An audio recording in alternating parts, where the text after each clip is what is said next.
Okay, let's do this. So I used to work at Amazon Fullfillment Center, which is just a fancy word for saying that I was warehouse worker. What was my experience with Amazon, and what do I think about the accusation that it's modern day slavery? So before we start, I would like to mention that it was Amazon Fulfillment Center in Canada, so it might be a little bit different than the US, even though the headquarters are obviously in Seattle, and most of the rules come from over there. But yeah, so how did I become Amazonian? I'm not working there anymore, so it's okay. During right before COVID or during the COVID, I was a personal trainer. I was new in Canada. I had 10 years of experience being a personal trainer, and then shut down and COVID happened, right? So me and my wife both decided, okay, let's not be on the EI, let's go work. And Amazon warehouse workers were considered essentials. So we applied. The reason to apply was pretty much the salary was higher than the EI, so it was better for us to work than just stay home on the support, right? And they actually have pretty good benefits, like you have some health insurance, dental, some paid massages. I got insurance that covered like 90% of the cost of my contact lenses. But again, it might be different in the US, because in Canada we have a free healthcare, right? Yeah, if you don't know why I'm doing the quotes, I'm from Czech Republic. We have a free healthcare over there as well, but of course it's deducted from your taxes. I mean, how else you want to do it, right? Nothing's really free. But anyway, so yeah, they have pretty good benefits. Then obviously we got hired. It wasn't even an interview. It was more like, hey, bring us for me, the work visa, for my wife, just SIN number to make sure you're okay to work in Canada. And yeah, here's your start date. The training for the Amazon took about 3 days for me because I was a picker. We started in the smaller warehouse that had the powered industrial trucks, and for me as a picker, it was one of the requirements to learn how to drive a machine called order picker. It's pretty much like a little truck that elevates the cabin and the cage where you're picking the items to. It elevates it up in the air. I have a video that actually I can post. I can show you the video right now about what I used to do. Give me 1 second here. There we go. Let's make my face a little bit smaller or completely disappear. Why not? I don't know if I have any sound over there. I'm just gonna play it without the sound to be safe. Here we go. So that's pretty much how my day looked like back then. It was kind of fun, I'm not gonna lie, for a few months, definitely. Learning some new skill and all of that, right? But let's go back to well, that's all I was doing pretty much the whole day, just driving around. Or sometimes they just put me on the floor and I was picking items on the floor in something they called library. Pretty much like you have multiple shelves, and that's where you're picking items from. Here we go. Let's put my face back on. Here we go. Sorry for that. Okay, so yeah, I was picking the items from the shelves on the floor, walking around. This warehouse was small, everything was on just one level, the ground level, so it was pretty good. I had about 50 colleagues of shift, like 50 other pickers, so it was like small community, everyone was very nice. But yeah, before I talk a little bit more about my experience, let's talk the benefits. So I mentioned the health insurance, dental, all of that included, right? You have a decent salary, and in Canada, the salary Amazon provides is actually better than the most of other warehouses. So I started on, I think, $18 an hour. And if you compare it, let's say, working in Shoppers, Walmart, Superstore, they usually get paid $14 an hour and they have to deal with the customers. I didn't have to deal with customers, which was great. Schedule might be benefit as well. You work 10-hour shifts, but that means that you work 4 days straight and then you have 3 days off, right? So if you're lucky enough to be on the day shift, great. If you're on the night shift, not so good, because it takes years for you to move from night shift to the day shift. So yeah, not ideal. Another benefit, at least in Canada, is they give you some money for education.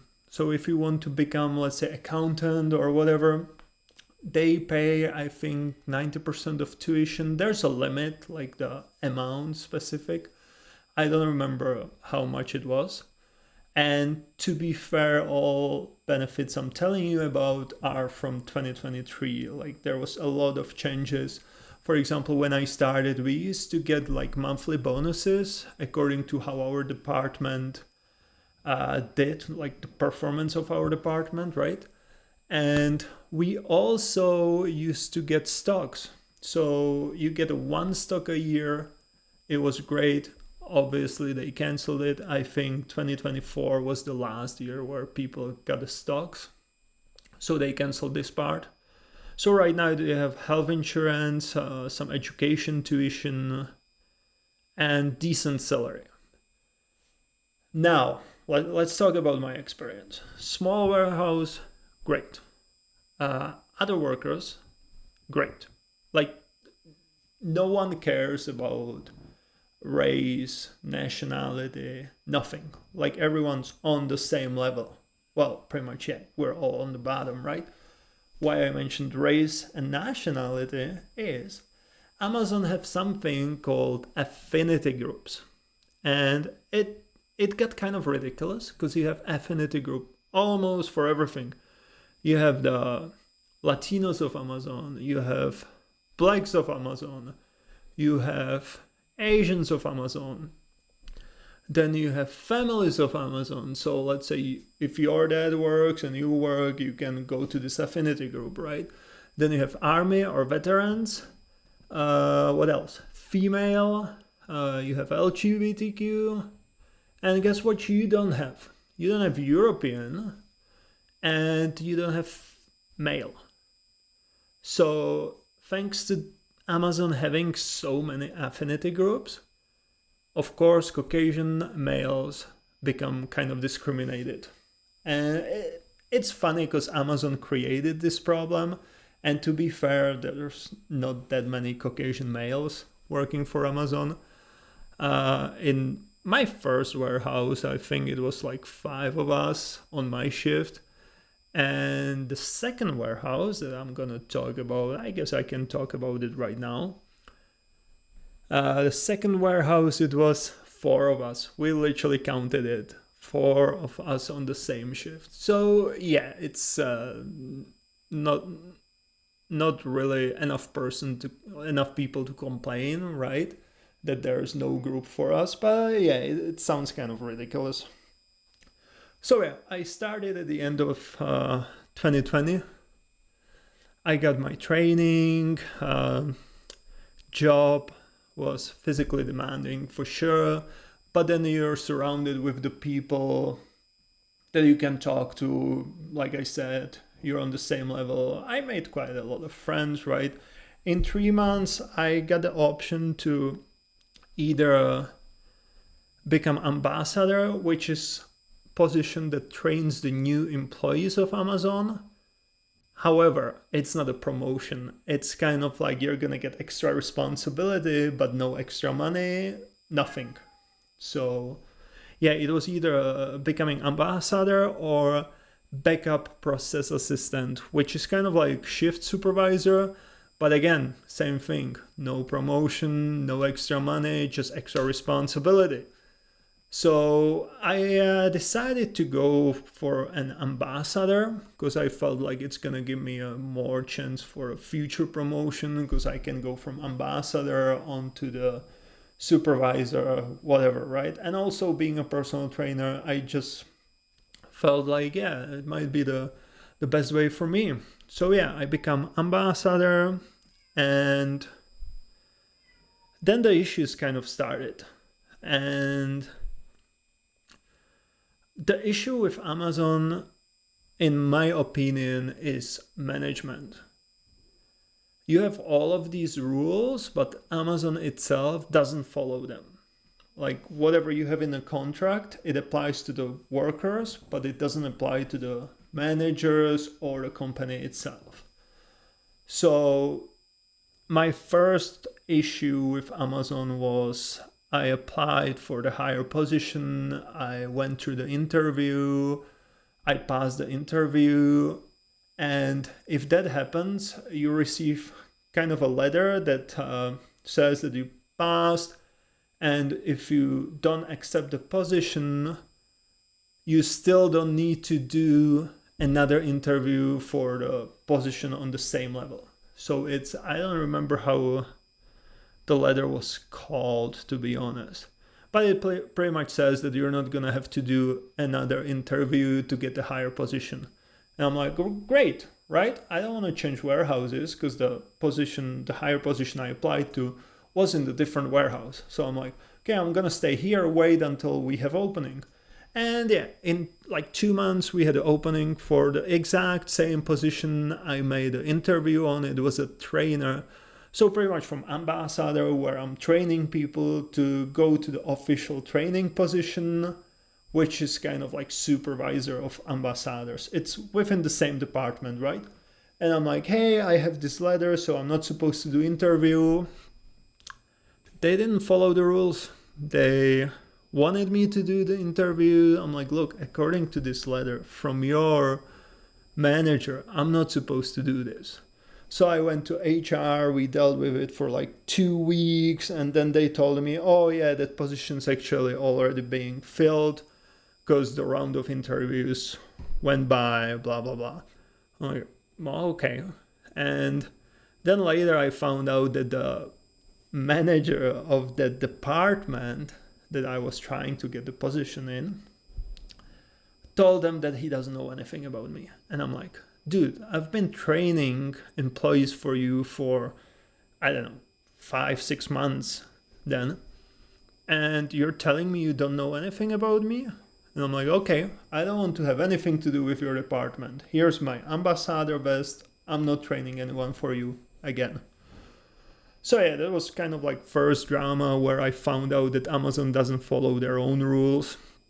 And like I said, it's management issue, which I think it's pretty much every company you work for. You definitely experience it at least once in your life, that there are companies like that.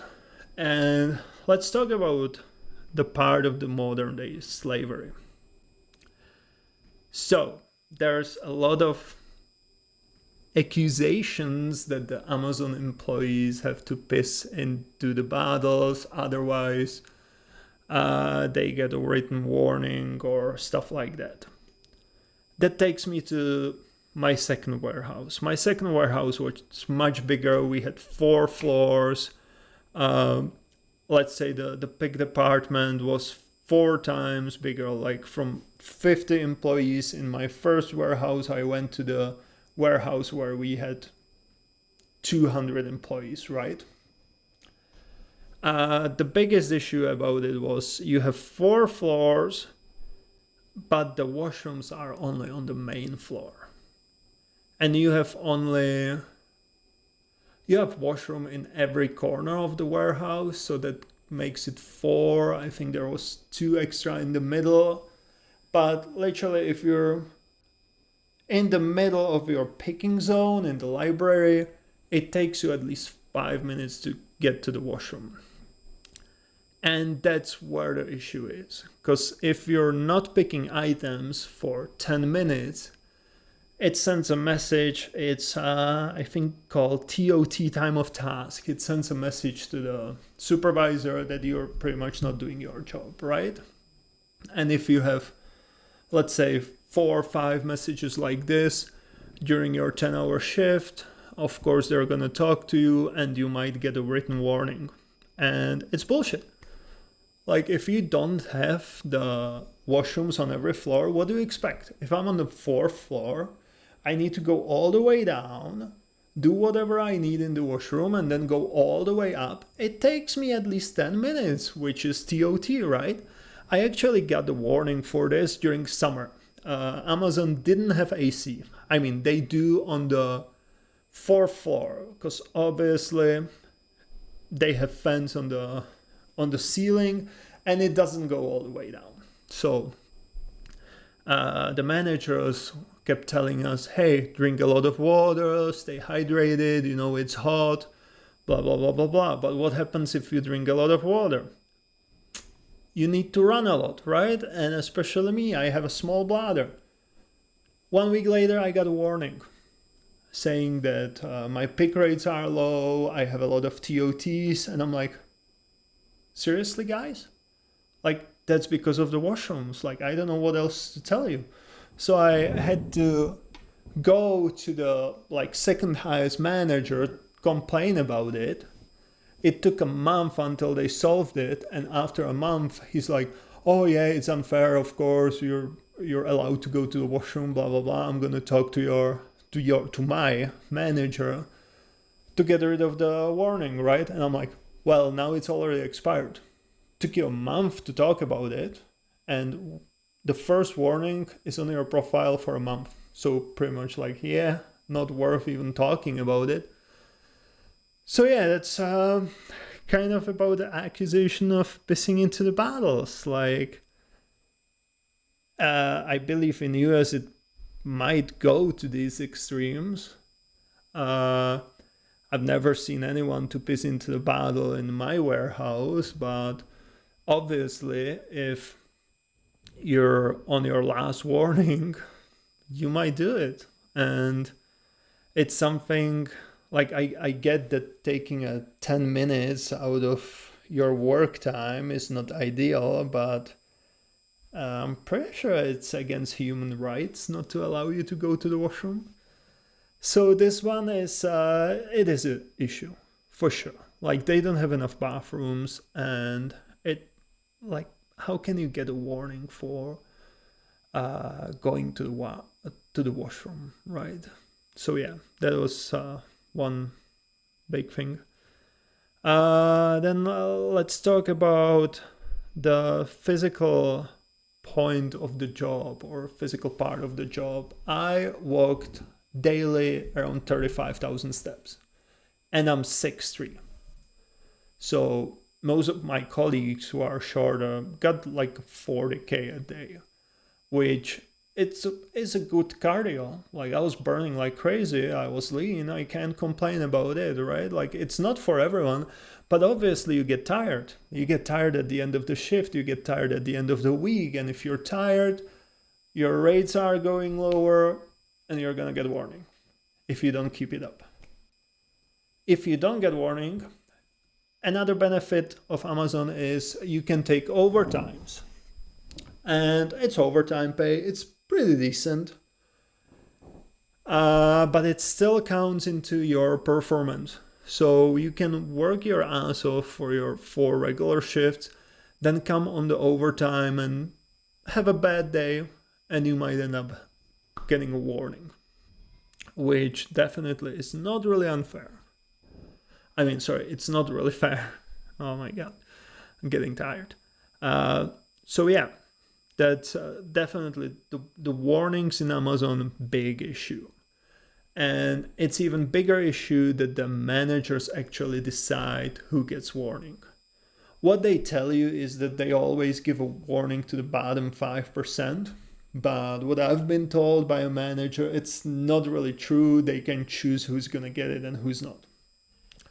And there's a huge nepotism in Amazon. I, yeah. Usually the Amazon is run by the certain nationalities or certain groups.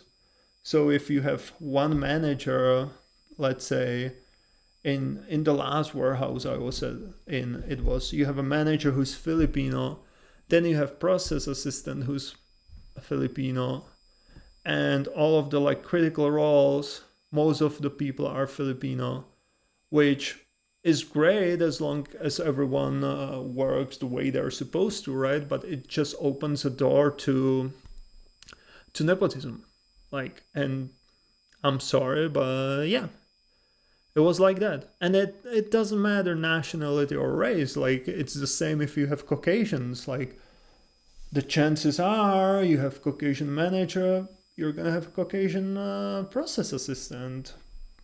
Like, yeah.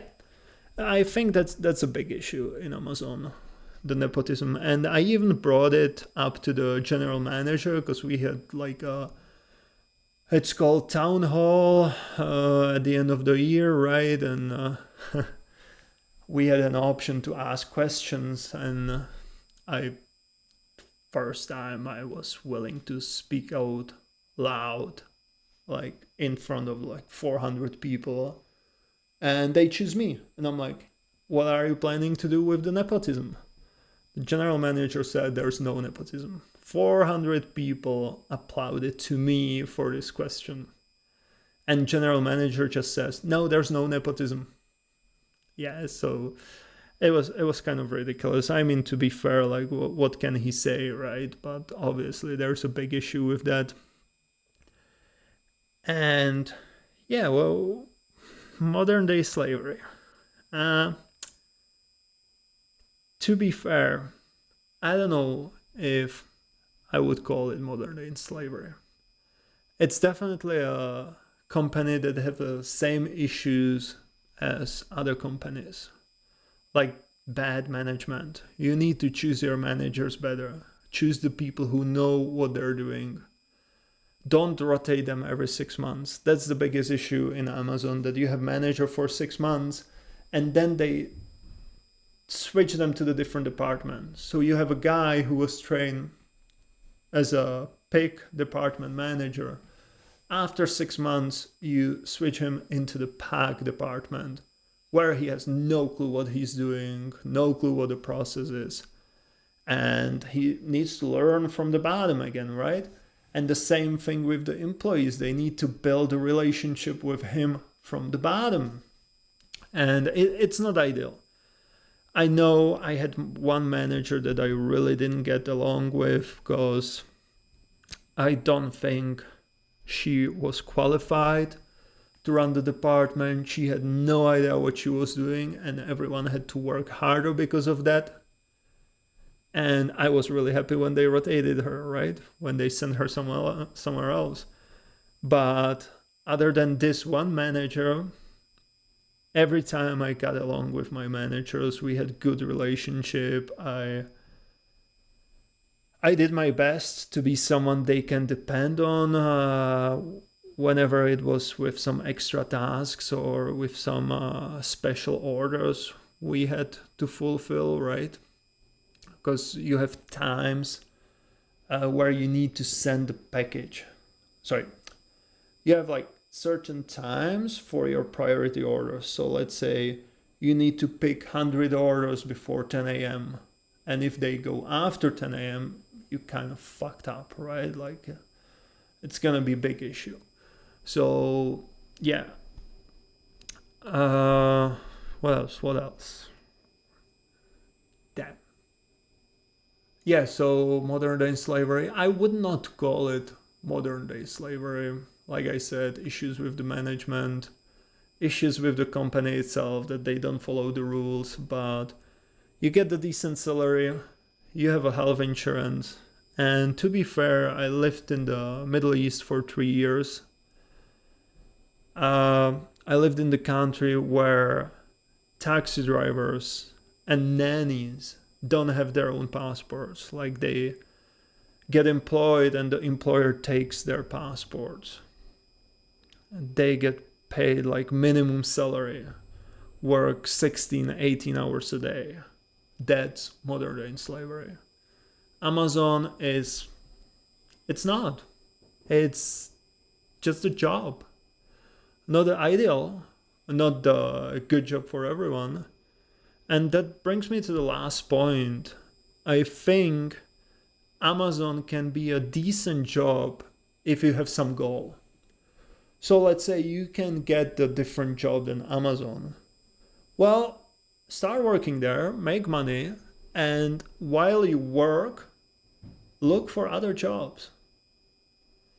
Or for me and my wife, when we worked for Amazon, we had a goal to save money for the down payment. And that's why we worked there, right? And once we saved the money, it was time to find a different job. Like, I don't want to say brain dead job. Like, it's a very easy job. All you do is walk. It's hard on your body. And it's especially hard because you can get mandatory overtimes, and you usually get it around the Christmas. So you can have 1 or even 2 extra shifts a week. So they might push you to work 60 hours a week. Or 59, because 60 would be already illegal apparently. But yeah, they might push you to work 59 hours a week and you can't say no. So this case, yeah, might be a little bit like modern day slavery, but you still have an option to quit. And you still get paid decent money, you still have benefits, right? So yeah, wouldn't call it like that. But like I said, if you have some goal and you don't have any other job, go to Amazon. If you want to become accountant, they're gonna pay for your studies. And you're gonna get paid salary as well. You're gonna get health insurance in the meantime, right? Like, it's definitely not a job to build a career in, but if you have a goal and some end line or finish line, go do it. It's not that bad. Not ideal, but not that bad. So yeah, I'm sorry if I didn't say what you wanted to hear, that working in the Fullfillment Center is modern day slavery, but it's not. There are much worse places to work at and much worse countries to work at. So again, not the ideal, but it's just a job like any other.